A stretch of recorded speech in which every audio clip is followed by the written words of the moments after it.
vous évoquez à plusieurs reprises dans le bouquin la contrainte, en tout cas les blessures que vous avez ressenties par rapport au laïcisme qui est aujourd'hui pratiqué de façon assez radicale en France.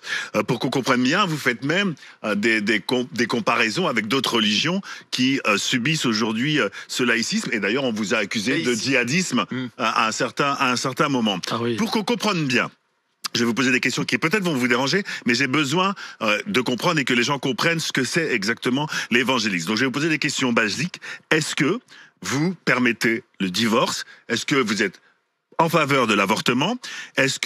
Quelle est votre position par rapport à l'homosexualité, par rapport à l'euthanasie et par rapport à la contraception? Alors, beaucoup de questions. Et réponses rapides. D'accord. Alors pour ce qui est du divorce, nous plaidons pour le mariage et des mariages solides, mais on ne peut pas empêcher parfois, dans certaines situations, eh bien, des gens de se séparer. Et ça reste leur décision. Nous ne sommes pas les maîtres à penser, ça reste la décision des personnes. Quant à l'avortement, je suis pour la vie. Donc je ne suis pas pour l'avortement, je plaide pour la vie parce que je crois à la vie. Moi-même, j'ai eu la grâce d'avoir 6 enfants. 15 petits-enfants bientôt, et je crois pleinement à la vie. Et j'aimerais donner ce message aux Français. Il y a un message de vie. Pour ce qui est des questions suivantes. Homosexualité, contraception, euthanasie. Alors, par exemple, l'avortement, il faudrait l'interdire? Alors, il faudrait pas le permettre parce que vous. Bien, écoutez, je pense que c'est une position personnelle. À partir du moment où on commence à légiférer sur quelque chose, à mon sens, ça devient grave. Puisque... Non, mais votre Église, de manière générale. C'est intéressant. Donc, dans notre c'est vraiment, il n'y a pas de piège derrière la question. Non, mais c'est vraiment pour être clair. Mais nous n'encourageons pas l'avortement. D'accord. Mais donc ça vous embête que ce soit autorisé par le droit français ou pas? Eh bien, écoutez, non, puisque c'est la liberté des citoyens. Et je crois que justement, on est en train d'infantiliser les gens. Même moi, en tant que pasteur, je veille à ne pas infantiliser la paroisse. Chacun doit savoir ce qu'il doit faire face à ses convictions. L'avortement, là, s'il y avait un projet de loi interdisant l'avortement à l'Assemblée nationale, quel serait votre sentiment? Eh bien, écoutez, j'en serais pas plus malheureux. Je préférerais, évidemment, mais vous faites la grimace comme ça.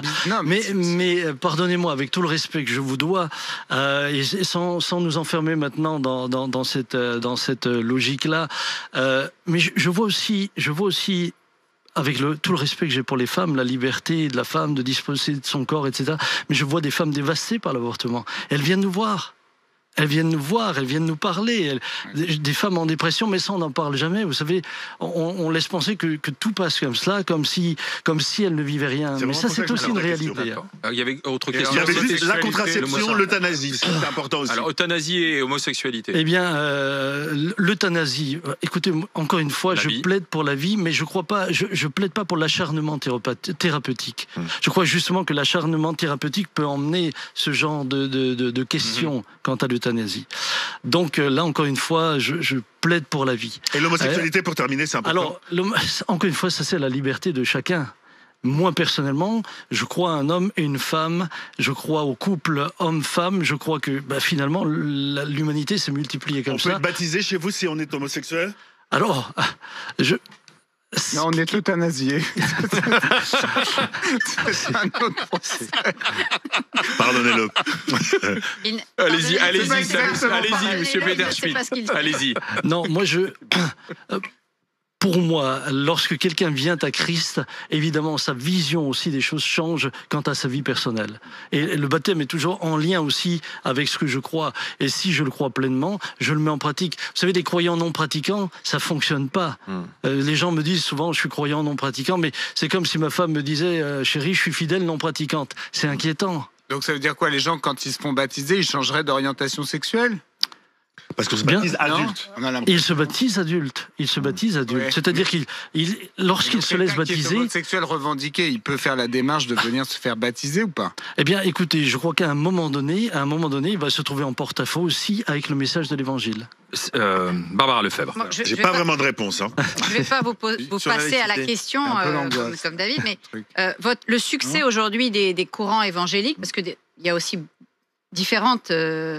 chapelle. Une église évangélique ouvre tous les 10 jours en France. Le succès aujourd'hui de ces églises évangéliques, on le sait, par exemple dans certains quartiers, c'est aussi le fait de populations venues d'Afrique centrale notamment aussi, et d'Amérique du Sud aussi, mais enfin pour nous, c'est plutôt les gens d'Afrique centrale qui font aussi revivre ces églises-là. Et ce qui attire dans vos églises, est-ce que c'est pas le fait qu'il y a un peu plus de joie, cette façon de chanter, etc. Parce que c'est vrai que la messe catholique, c'est pas toujours la joie.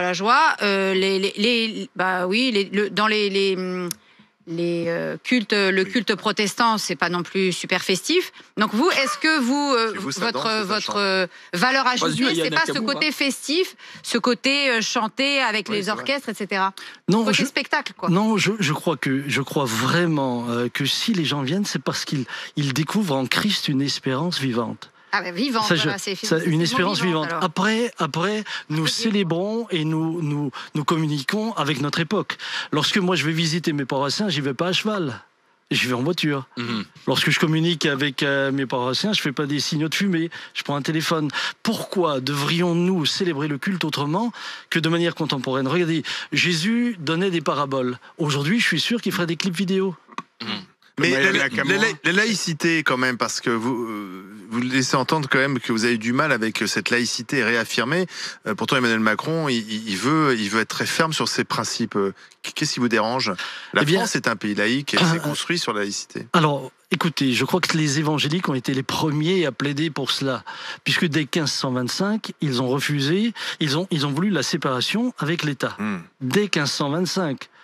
Je rappelle aussi que les évangéliques, on ne vient pas d'apparaître il y a 30 ans ou même 100 ans.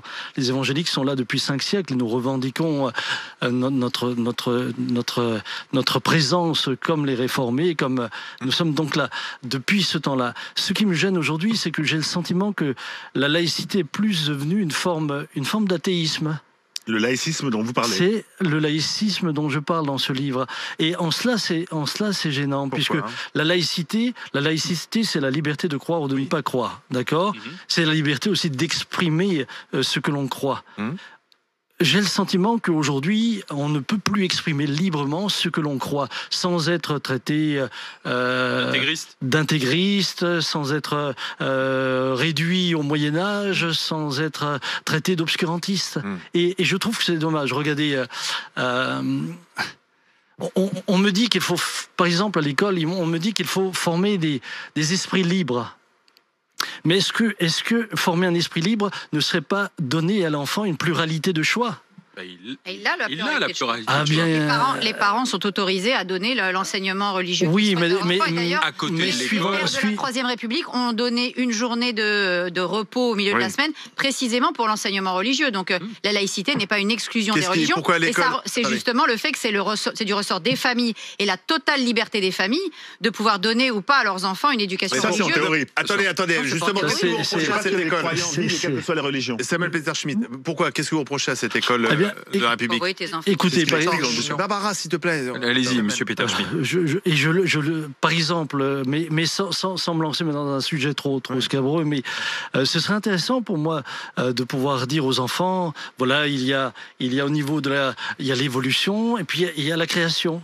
Et puis laisser le choix, la liberté à la réflexion. Oui. C'est des esprits libres qu'on veut former. Comment peut-on dire on forme un esprit libre si on l'enferme dans une manière de penser? On devrait enseigner Darwin, mais également les créationnistes. Juste leur permettre au moins d'avoir une information là-dessus. Il y en a un qui a été prouvé, pas l'autre. Pardon? Il y en a un qui a été prouvé, pas l'autre. Ah non. Mais là, on va arrêter là, monsieur Peter-Schmidt. Merci d'avoir été avec nous. En tout cas, merci. Quand les représentants du culte sont reçus à Beauvau, vous êtes reçus aussi? Non. En tout cas pas. Moi, je ne suis pas le représentant des évangéliques. Merci, monsieur Peter-Schmidt. Livre qu'on vous conseille. Livre d'entretien avec Kevin Boucaud-Victoire, La déferlante, cette crise qui a révélé les évangéliques, aux éditions Philadelphie. Merci, on se retrouve lundi avec Charles, sera de nouveau avec nous, lundi avec l'avocate Marianne Soubré, Isabelle Saporta, l'éditrice, et à midi moins 20, le grand oral des GG avec l'une des voix du Rassemblement National, Jordan Bardella. Bon week-end et à lundi 9h. Bon week-end. RMC. Alain Marchal, Olivier Truchot. Les grandes gueules.